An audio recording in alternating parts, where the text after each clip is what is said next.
Chapter 5.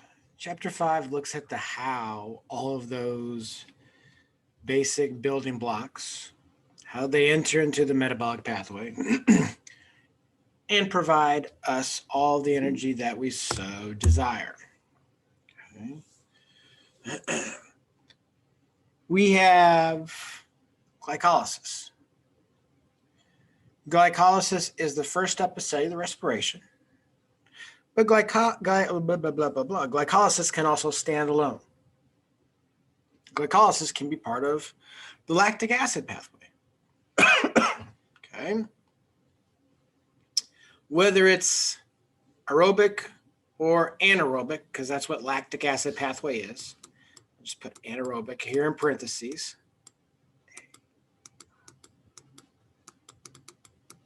Okay. No matter which pathway we're talking about, aerobic or anaerobic, glycolysis is always going to be this basic first component of it.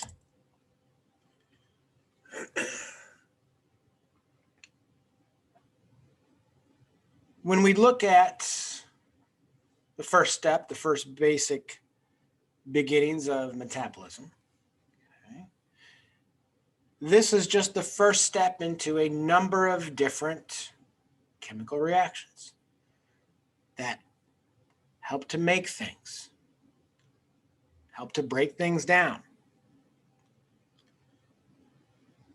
These are going to be called anabolic and catabolic reactions. Catabolic catastrophe. Catastrophe, something breaks, breaking down larger into smaller. Anabolic steroids build big muscles, right? Anabolic reactions make things. Okay. So we have a number of catabolic and anabolic reactions within metabolism that help us to yield energy. And again, glycolysis is this first step.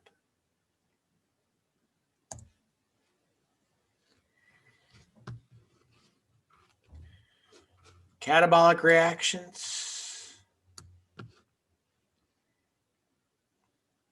help us to provide the units for which we can make bigger things.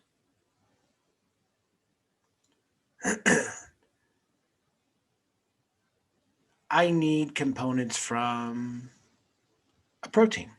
Let's just use that one. Okay. So if I break down a chain of 100 amino acids into a dipeptide, that is a catabolic reaction.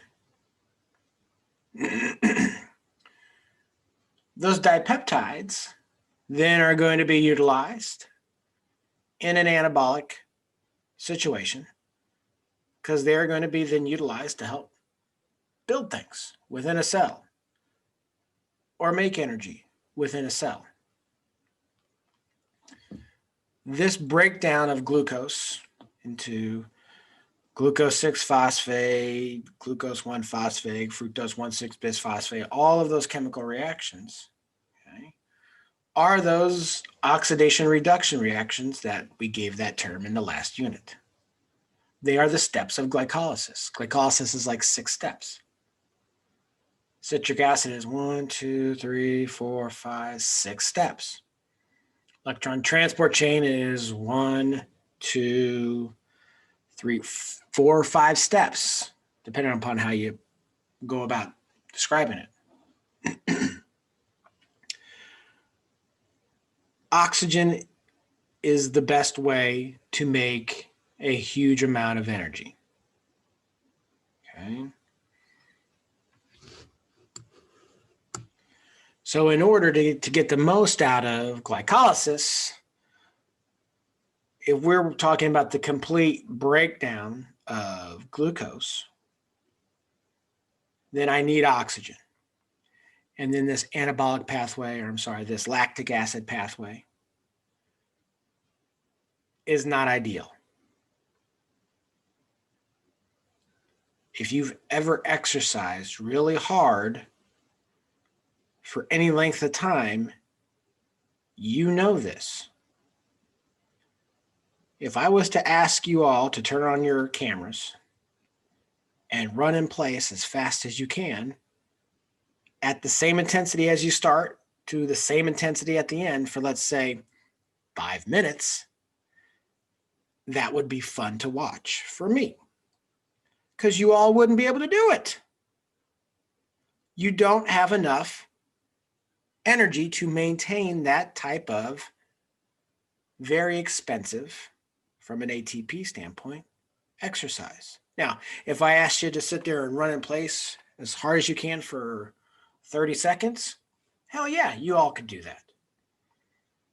So these anaerobic pathways, this lactic acid pathway, is not going to be the best way to provide energy for the body. And when it comes to exercise, if you wanted to go high intensity for as long as you can, okay, you can only go for short periods of a time because of the limitations that glycolysis only, or the lactic acid pathway only, can provide. For true yielding of energy, I need to get enough oxygen.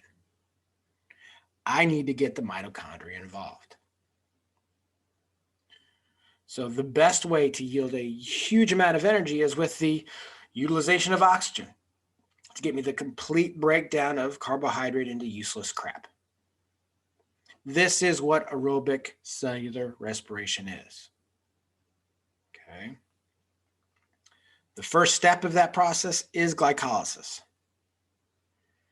And that is anaerobic, even though it's part of the aerobic system pathway. Why is it anaerobic? Because it's happening in the cytoplasm of a cell. Glycolysis does not happen inside the mitochondria. Everything that happens inside of mitochondria is due to one thing and one thing only, and that is misses oxygen.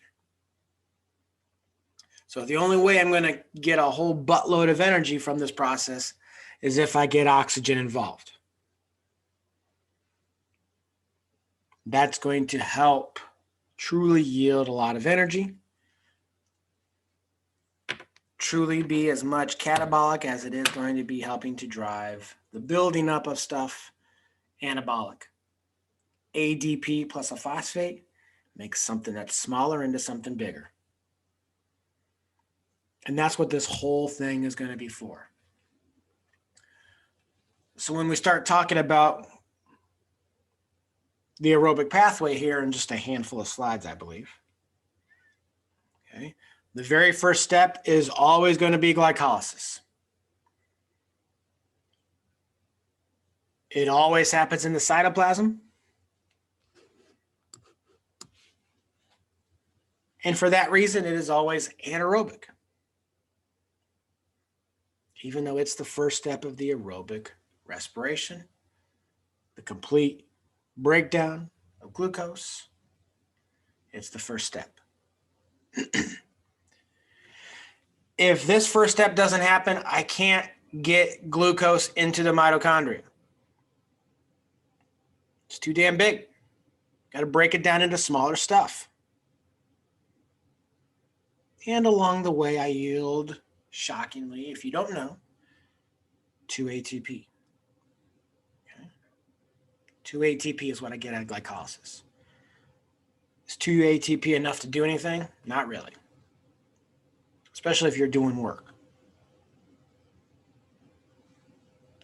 The next step in the complete aerobic breakdown of glucose is Krebs cycle, or the citric acid cycle. Okay, you should know either one of the names. I can use any of them on the exam. Okay, this happens in the fluid portion of the mitochondria. Okay, again, that's the matrix. Once we enter the mitochondria, it's aerobic. The electron transport chain occurs within those folds of the mitochondria, right? Those cristae. They're just electron carriers that are embedded within that innermost membrane there. Just a series of integral and peripheral proteins. Those two things occur only within the mitochondria. So I know they are aerobic. Excuse me. So whether this is absorbing glucose right from the digestive tract, or whether it's breaking down glycogen from the liver, converting it into glucose, and then ultimately getting into the cells, doesn't matter where it comes from. Glucose is glucose. It enters into the cell through a glucose transporter, through a glut transporter, brought into a cell. And as soon as it enters into the cell, it immediately enters into glycolysis.